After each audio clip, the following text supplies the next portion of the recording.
And already తమిళ చూసే ఉంటారు. So దీని గురించి మనం న్యూస్ అనమాట. మన గ్లోబల్ స్టార్ రామ్ చరణ్ గారు బుచ్చిబాబు దర్శకత్వంలో పెద్ద సినిమా చేస్తున్న సంగతి అందరికీ తెలిసిందే. ఇందులో జాన్వీ కపూర్ హీరోయిన్.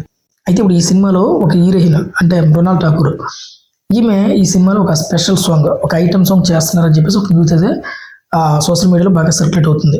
ఇది కూడా ఒక 3-4 డేస్ నుంచి. ఇది నిజంగా నిజమా లేదంటే అబద్ధమా అంటే ఖచ్చితంగా ఇది కూడా ఫేక్ న్యూసే. ఎందుకు చెప్తున్నానంటే నాకు తెలిసిన సోర్స్ ద్వారా కొంతమందిని అడగడం జరిగింది. సో ఇది నిజమా లేకపోతే ఏంటని చెప్పేసి అంటే క్రాస్ చెక్ చేసుకోవడం కోసం నేను అడగడం జరిగింది. సో వాళ్ళు చెప్పింది ఏంటంటే ఎవడో సరదాగా వాడి ఇష్టంతో సరదాగా రామ్ చరణ్ గారి ఫోటోని అలాగే మృణాల్ ఠాకూర్ ఫోటోని పక్కన పెట్టుకుని ఒక ఎడిట్ చేసుకున్నాడు.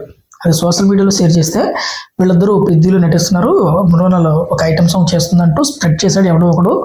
అంతే తప్ప ఇది అఫీషియల్గా కానీ లేకపోతే సినిమా యూనిట్కి సంబంధించిన వాళ్ళు ఎవరన్నా అడిగినా వాళ్ళు కూడా లేదు ఇది ఫేక్ న్యూస్ అని అంటున్నారని చెప్పేసి నాకు సమాచారం అందిందనమాట. సో ఇది ఖచ్చితంగా ఇది ఫేక్ న్యూస్. నిజమైతే కనుక కొన్ని సోర్సెస్ ద్వారా ఆల్రెడీ మనకి ఒక న్యూస్ అయితే వస్తుంది, కానీ అలాంటి న్యూస్ అయితే ఇప్పటికైతే రాలేదు. సో రానప్పుడు ఇది ఖచ్చితంగా ఫేక్ న్యూస్గానే పరిగణించాలి. అంతే తప్ప ఇది నిజమైతే కాదు. మెగా ఫ్యాన్స్ ఒకసారి ఆలోచించండి. ఇదేంటంటే మెగా ఫ్యాన్స్ని డైవర్ట్ చేయడానికి ఈ యాంటీ ఫ్యాన్స్ చేస్తున్నటువంటి కొన్ని చీప్ ట్రిక్స్ అన్నమాట ఇవి.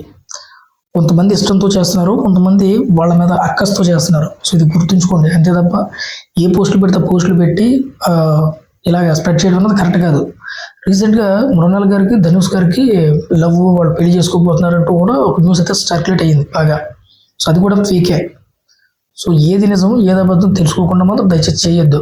నేను కూడా రీసెంట్గా ఒక వీడియో చేశాను, అది వెనక ముందు కూడా నేను కూడా క్రాస్ చెక్ చేసుకోలేదు. ఎందుకంటే నాకున్న వర్క్ బిజీ వల్ల నేను అది ఏది చెక్ చేయకుండా వీడియో చేశాను. రామ్ చరణ్ గారు త్రివిక్రమ్ కాంబినేషన్లో ఒక సినిమా ఉంది, ఇది పవన్ కళ్యాణ్ గారి క్రియేటివ్ బ్యానర్ పై ఒక సినిమా వస్తుందంటూ ఒక వీడియో చేశాను.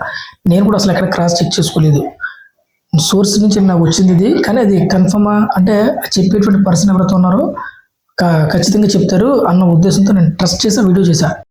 తర్వాత తెలిసింది ఏంటంటే ఇది మెగా ఫ్యాన్స్ని డైవర్ట్ చేయడానికి అనేది ఒక సమాచారం నాకు అందింది. ఒకవేళ వస్తే అఫీషియల్గా వస్తే దాన్ని స్ప్రెడ్ చేయడం తప్పలేదు, అంతే తప్ప ఇటువంటి ఫేక్ న్యూస్ని అసలు నమ్మొద్దు. సో ఇది ఒకవేళ నిజమైతే కనుక ఖచ్చితంగా కొన్ని సోర్సెస్ కొన్ని పేజెస్ ఉన్నాయి, ఖచ్చితమైన సమాచారాన్ని ఇచ్చే పేజెస్ కొన్ని ఉంటాయి, వాటిని ఫాలో అవ్వండి, మీకు క్లారిటీ తెలుస్తుంది. సో ఇది ఫ్రెండ్స్ ఈరోజు వీడియో. మరో వీడియోతో మళ్ళీ ముందుకు వస్తాను. అంతవరకు బాయ్.